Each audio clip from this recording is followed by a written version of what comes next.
Hey guys, welcome back. Hope you had a good day in the markets. Wednesday, September 28th. SPY had a big rally today so far, up 2.2%, 20 minutes to go. GME is about 4.3. Did some more futures scalping, and SPY is looking ready to rally. We'll see. Sub up, like up, comment down. Happy Money sticks around. Follow us on Twitter at Happy Money YT, and our Discord server link for those are in the description. Yeah, so SPY's daily candle here is setting up nicely. Volume's actually kind of low still. Interesting. It even started filling that gap today. I've just got these lines I drew, these resistance lines. Started filling that gap, basically just 3 days of losses almost in one day here, and not letting up. So I was trying to go long yesterday on SPY, and I was a little early, and I went long here in the morning and then took a loss down here once it broke lows. That was a nice short. At any rate, did the same thing today, thinking we're probably going to bounce, but not certain yet, and took a long right here after it broke that resistance. I did some in here, but just closed for little losses. Took a long here on futures and was planning on just holding them, but it came up so much I decided to just close them out. So then I started trading them again, which was okay. I did well on it today. So got out here, came back in, got out, came back in, and now I'm out, and I'm gonna wait for hopefully a pullback in the after hours to go long. On the hourly here, we've got green over the 9 moving average, bullish MACD. It's not overbought or anything like that, and there's just a gap to fill, so I'm pretty bullish on it, just looking for dips to buy. Just doing micros. So I was doing 2 on the run up, and I'd sell 2, and then on one of the dips I actually bought back in with 3, so I was messing with 3 for a bit and just kind of scaling up a little bit. SPY's still going, man, it's crazy. Just kind of scaling up a little bit. So 3 I think is like, it's a lot. By the time we 3, it's like 50 something thousand in margin and leverage basically. So yeah, it moves just start to get bigger. GME, this was my line right here of resistance where I wanted to see it break past to confirm a move, because then that we're getting a break past this daily candle resistance right here, a big red daily candle body. So broke past that. It is still good. I think it's still just moving with SPY, which is moving like my favorite meme stock, and GME is moving like a nice good Russell value stock. So with GME moving like that compared to SPY, a run, this doesn't mean a run is coming. This is basically just moving with the market. So if we start to see GME do its own thing, then that's when I would like to be positioned before that, but this to me is not indicative of it making that move. One of these moves with big volume, pinches. So we've seen GME rally with SPY. This was one of the times, so it's not like we're not going to get a move up. I think we will, as long as SPY keeps kind of squeezing to the upside here, and that could bring us up to 29, 30 maybe. Just see where we start hitting these resistances. 28, 29, 30, maybe even that 32 range. Until we see big volume, at least like 14 million we had there. Yeah, and then hopefully the borrow fee is also increased as well. It's still stuck at like 10%, I think. So I'm being careful on longs. I went long on the IRA, the Roth IRA, just because you don't have wash sales and stuff on that. So other ones I'm just getting wash saled all over the place. Yeah, that borrow fee is still 10%. So we'll see. I will scale in as we continue to go up potentially, especially now that SPY seems like it's got a lot more strength and showing a lot of support. It breaking this high is bullish to me, and I think we are set up for a rally. I think this is a double bottom that could be confirmed, and I think this gap will definitely be filled. And this might be our midterm rally. So how high it goes, no one knows, but I will be long on those futures, and yeah, I'm excited, man. The futures, it trades really nice after being just watching manipulated stock, not just GME, just a lot of stocks. Just to see something move tick for tick, more like just holding a large amount of shares. And I had that with GME, trading the shares on GME, and it's very nice.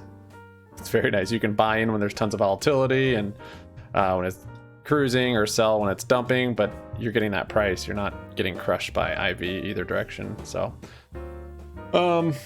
yeah, this is crazy. Yeah, SPY's still going. I kept kind of like doing little scalps here and there, but I'm just waiting for.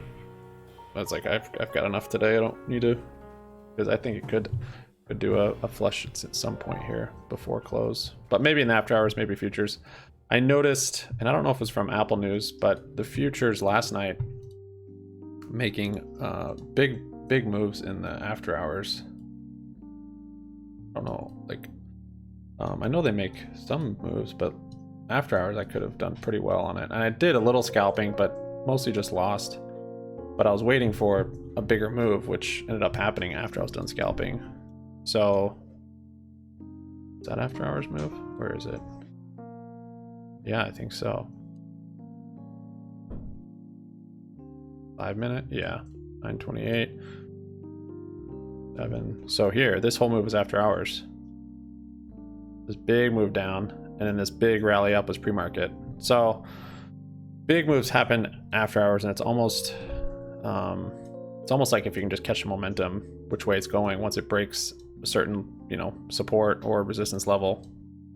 This one was a little bit higher, but I'm not sure. It's probably not typically that volatile. I think that was maybe because of Apple News. We had that volatility, but today, I mean, this thing's starting off so high. We'll have to see if gaps down tomorrow, or might even get a gap up, but that might all happen after hours.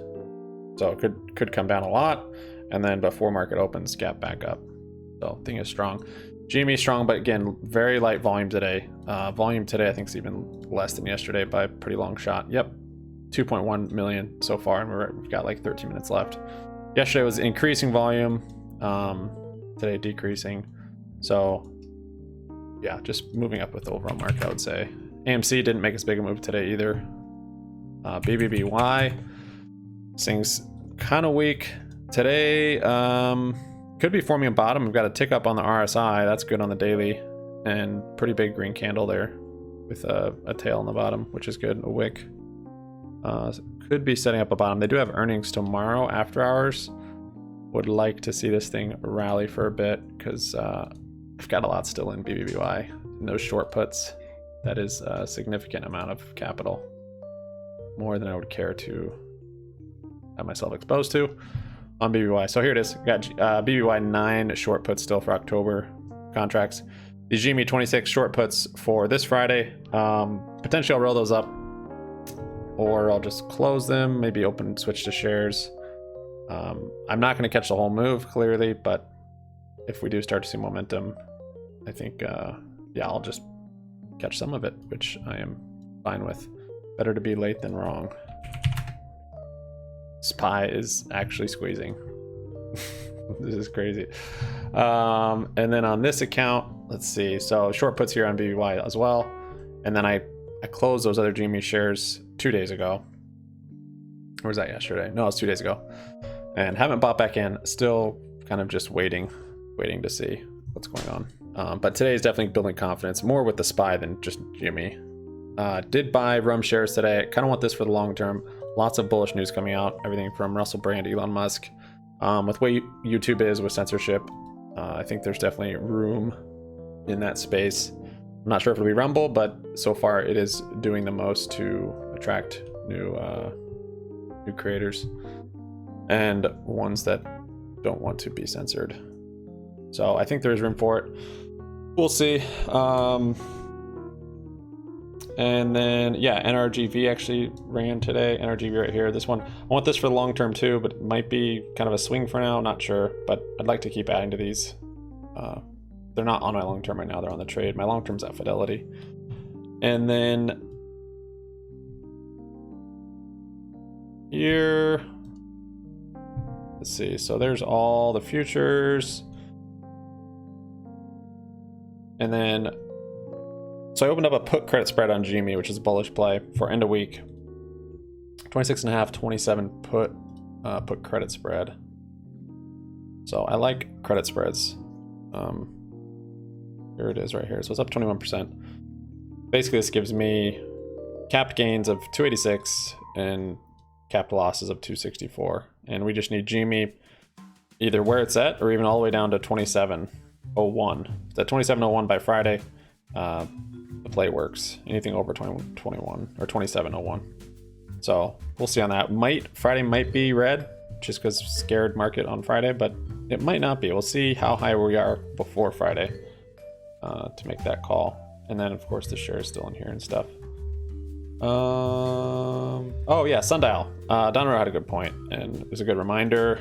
Midterms, weed stocks, they get mentioned. They are prone to rally, and I suppose solar too. Mentioning solar, which is a good point. So last February, you can see here, the rally is probably from it. And then March. So I'm not sure how big of a rally, but they're so low right now that it could make. I mean, there's a lot of upside potential, basically. This is Sundial right here. This is one of the weed stocks. There's Tilray. I actually even have shares of that one.